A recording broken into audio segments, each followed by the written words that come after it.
Hello YouTubers, there you go. A pretty long video driving from home to work on navigate on Autopilot. I don't have the full self-driving package. I just updated to enhance Autopilot, so let's see how it does. And I apologize for not having a stand for the camera, but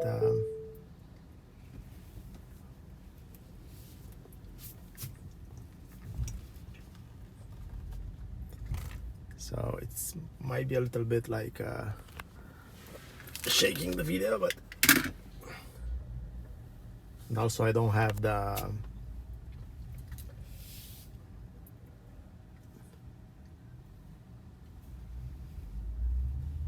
updated feature, which I'm not sure exactly what's the name of that, for turning closing the garage doors using the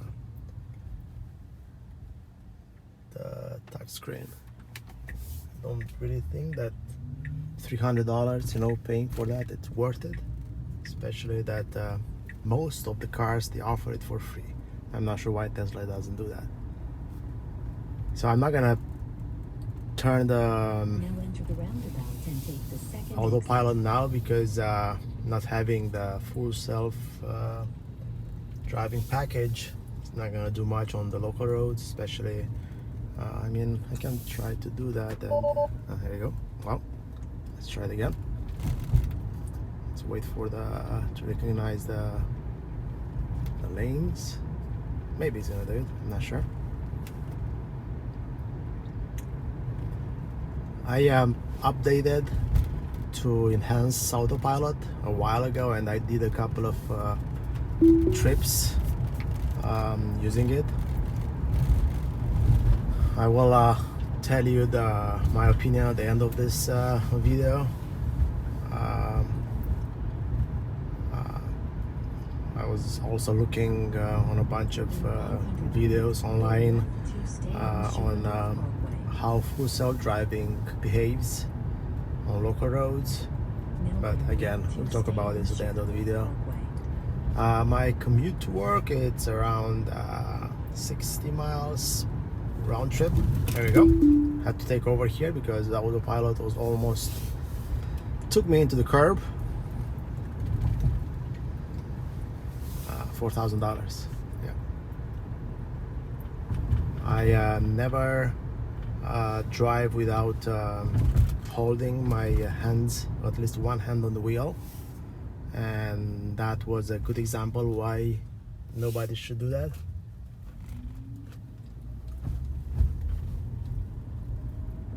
So we're gonna stay off the Autopilot until we reach the highway, which is going to be in 5 minutes or so. In 500 feet, enter the roundabout and take the second exit.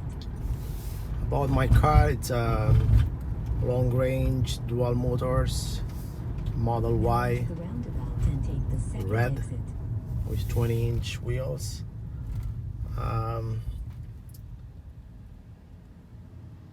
Not very happy in general with I mean, it's a known issue with the quality of the paint itself. I mean, it's a nice color, but paying extra $2,000 for a bunch of imperfections that I found, I don't know if it's worth it. I'm not sure if I would do that again, if I would buy on my next Tesla. Yeah, I would just stay with the free paint.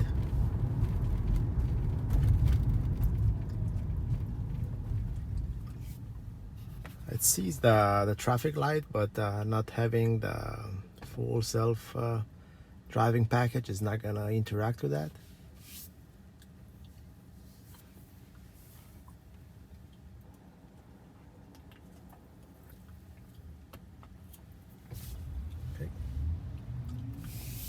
I already have like 4,000 miles on the car, and I own the car for a month and a half, I would say. In general, I'm happy with the car. I had to take it one time to the service department, so they can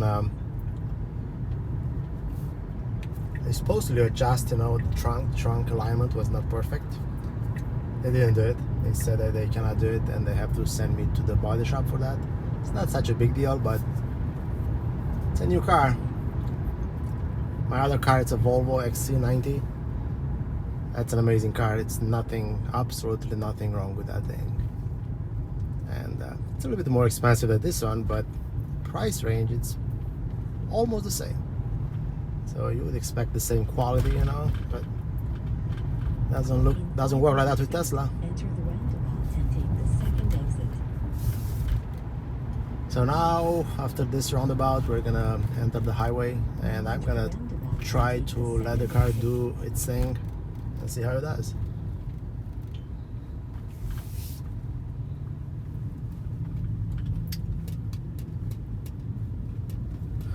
Yeah. Navigate Autopilot should pick up even on this ramp here. So let's try it. Oh. Let's try it now. There you go. So it goes a little bit faster than I would do it, I think. Not sure why it's rushing and now it brakes. It's kind of weird, but anyway. So now it should merge. It's asking me to confirm the lane change. Just do that.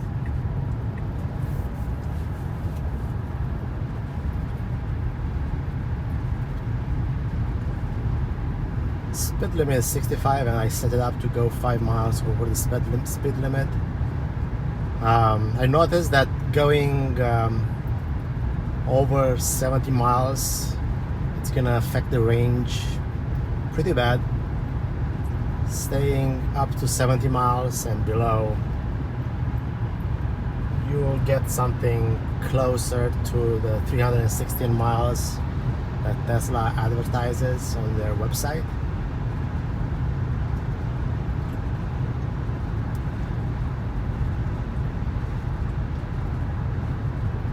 I think they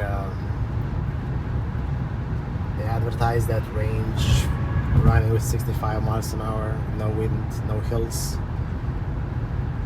being less than maybe 185 pounds, only one person. I don't know. So now normally this should ask me to change the lane into a faster lane. It doesn't do that.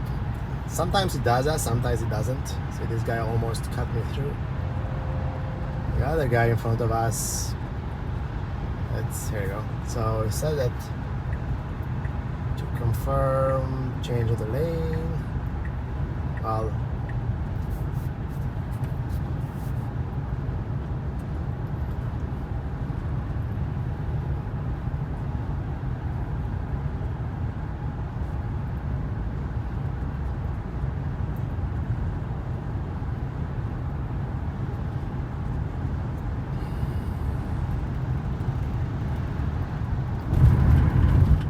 so far so good, no major incidents except for that incident on the local roads right after I left my house. Again, pay attention. This is, I mean, this is what I'm doing. This is not, so I think that I'm just gonna accelerate here a little bit because I really don't like to stay behind or these tractor trailers.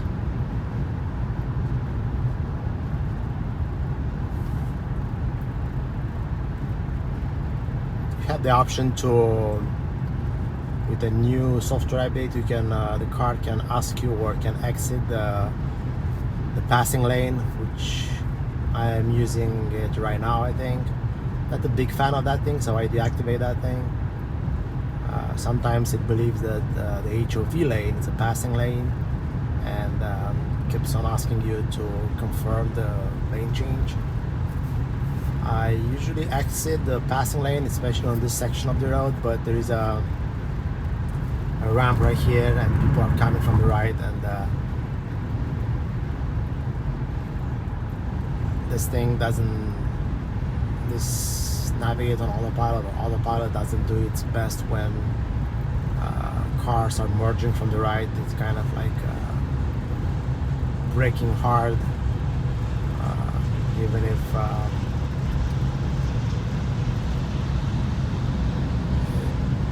doesn't do that. Doesn't have to do that. So.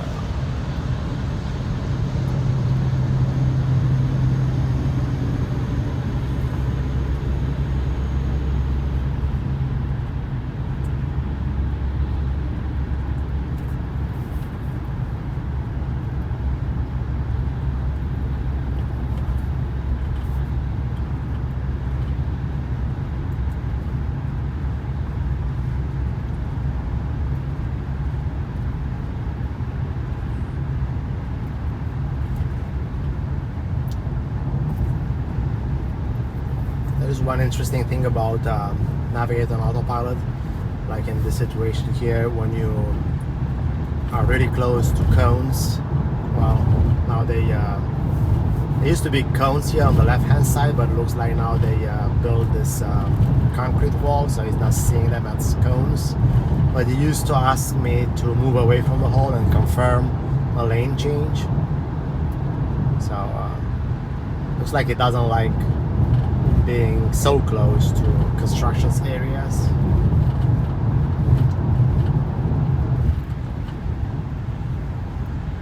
So now I think it should see the 55 miles an hour. That's something that I still don't get it.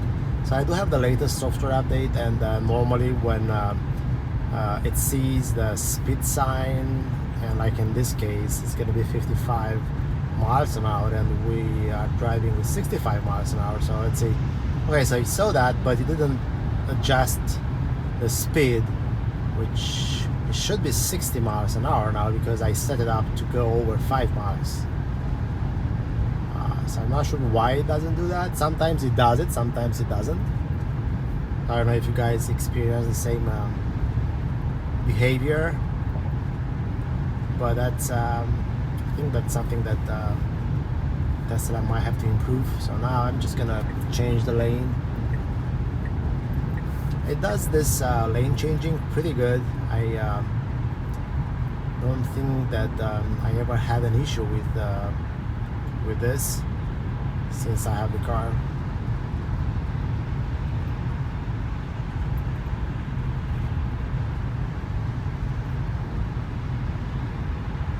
It's been raining yesterday all day long here. Now it's getting better.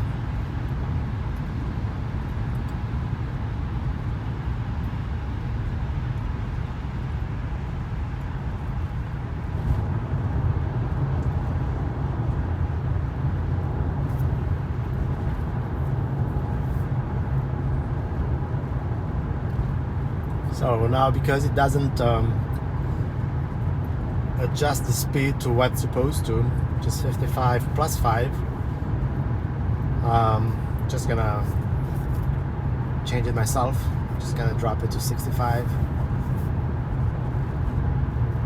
Usually the traffic goes much faster than the speed limit, especially since with this COVID thing, not much traffic. So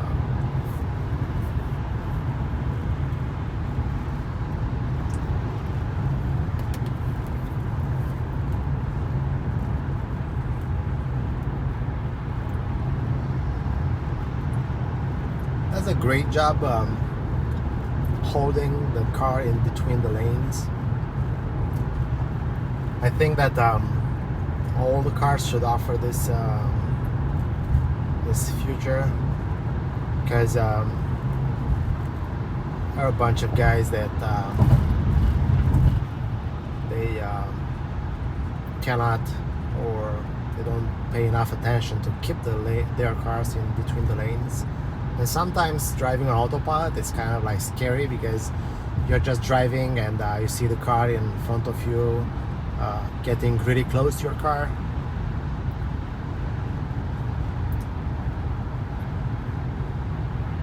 It happened to me before, and sometimes you even have to take over and try to move away from those gentlemen or ladies.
Also, there's another thing that I noticed with this navigate on autopilot, especially when you have to merge.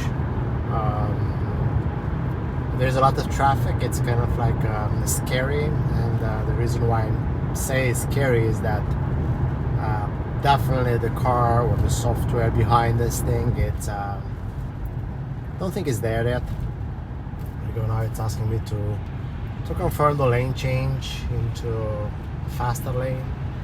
You can disable this thing and let the car do its thing, but I not a big fan of that thing. I think that I still want to be in control of this. I was telling you about merging. Yeah, it's I don't think it's doing a good job there, especially if it's a lot of traffic. If it's no traffic, yeah, that's fine, it's no issues. But if it's a lot of traffic, it's gonna hesitate, or sometimes it's gonna run out of lane, and eventually we have to take over and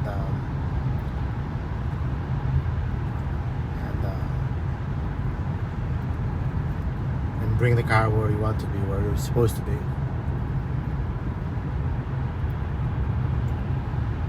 Also exiting the highway, sometimes I think it brakes or it slows down a little bit too late for my preference, and it doesn't really care, I think, about the weather, because imagine if it's water on the ground, or it's snow, or well, I mean, you shouldn't really drive on autopilot when it's snowing, but rain or after the rain and the pavement is wet, braking so late or not slowing down enough so you can make a safe turn or a safe exit might end up into an accident. And I know, yeah, you're supposed to take over, but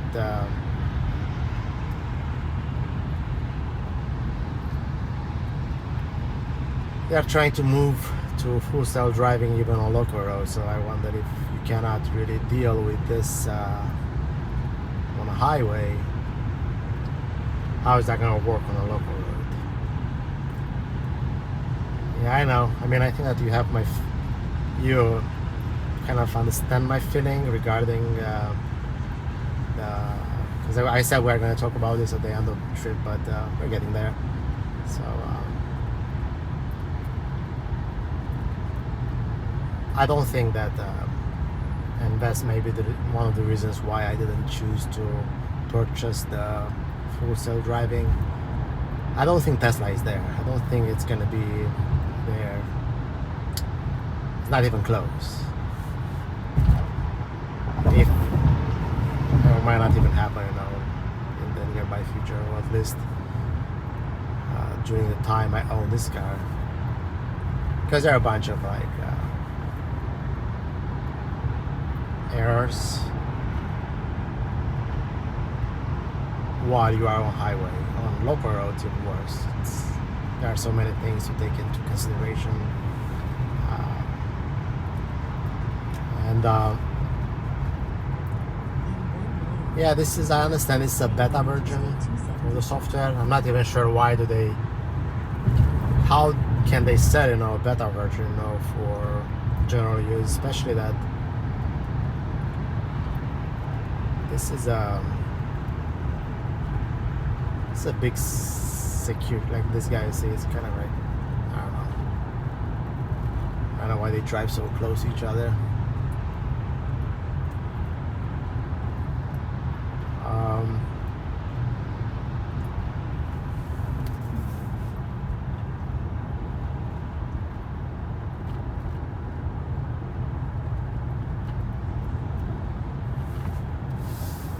A little bit of a traffic jam. Slowed down and kept the lane and no issues. But yeah, I was talking about how is it possible for for a company to sell a beta product, which is supposed to be tested into a lab, not on the roads to general use, especially when this is part of the safety of the vehicle. I'm having many instances where driving on autopilot, and it happened to me on the highway with no cars behind me or in front of me or close to me. I'm driving at 65 miles an hour and the car suddenly brakes, and brakes pretty hard, like slowing down to, I don't know, from 65 to 40 miles an hour. That's a safety issue, because if somebody is behind me, they can hit me, or some people, they get scared, because you get scared, when the car just brakes with no issues, with no reasons. So yeah, that's a safety issue. So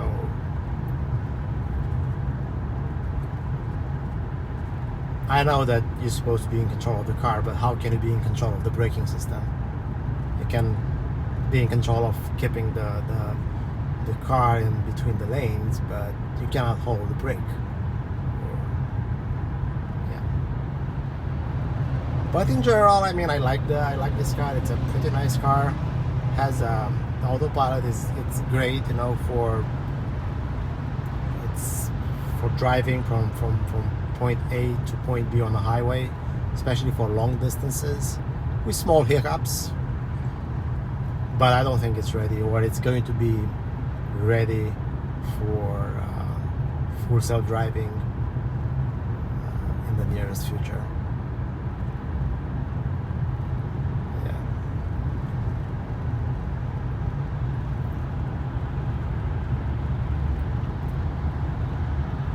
Okay, so still have like 6.3 miles, so that's pretty much how this thing behaves. I will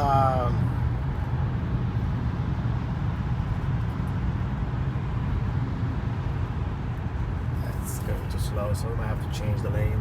Let's try to change the lane, because it's alright, so you see it changes the lane, takes a while. I'm not on Mad Max, I'm on normal mode regarding, and now this guy accelerates, so I'll have to take over because there is one guy behind me, so we want to hold him up. Just going back into the lane. It does the change lane, it does it great, but I think sometimes it takes too long to do it. I never had it on Mad Max, I'm not sure if there is a difference on that, but just the word itself, I don't like it, Mad Max. That's not something that should be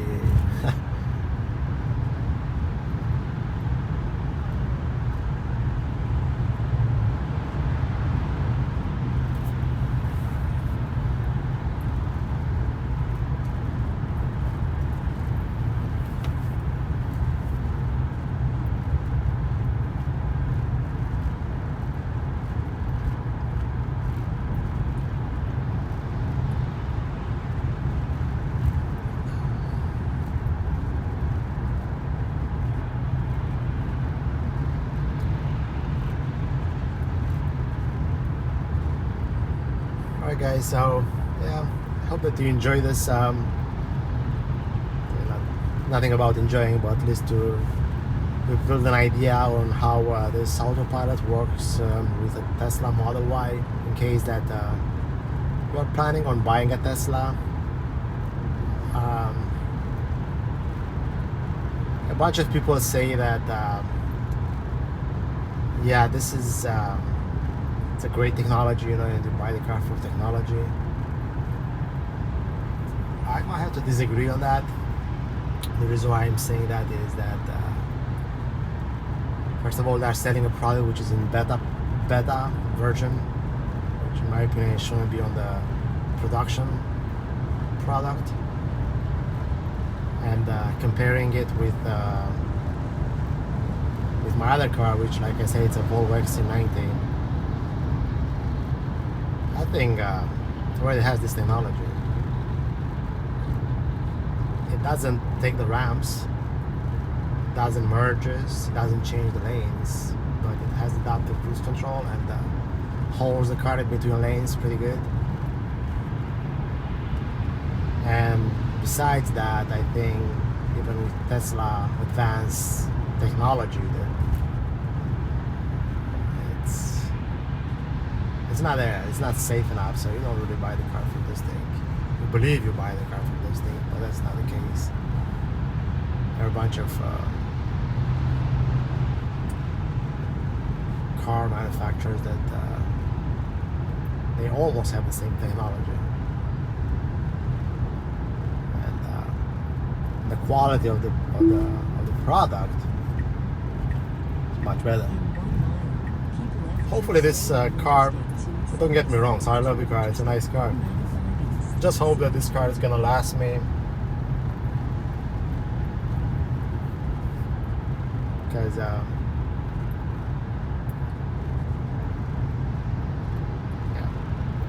alright guys, so let me know what you think about this. I will, in case that you decide to buy a Tesla and you want to get 1,000 miles, I'll get also 1,000 miles. You can use my referral link, I will just put it down below there somewhere. Let me know what you think, and yeah, keep in touch. Drive safe. Enjoy your Tesla.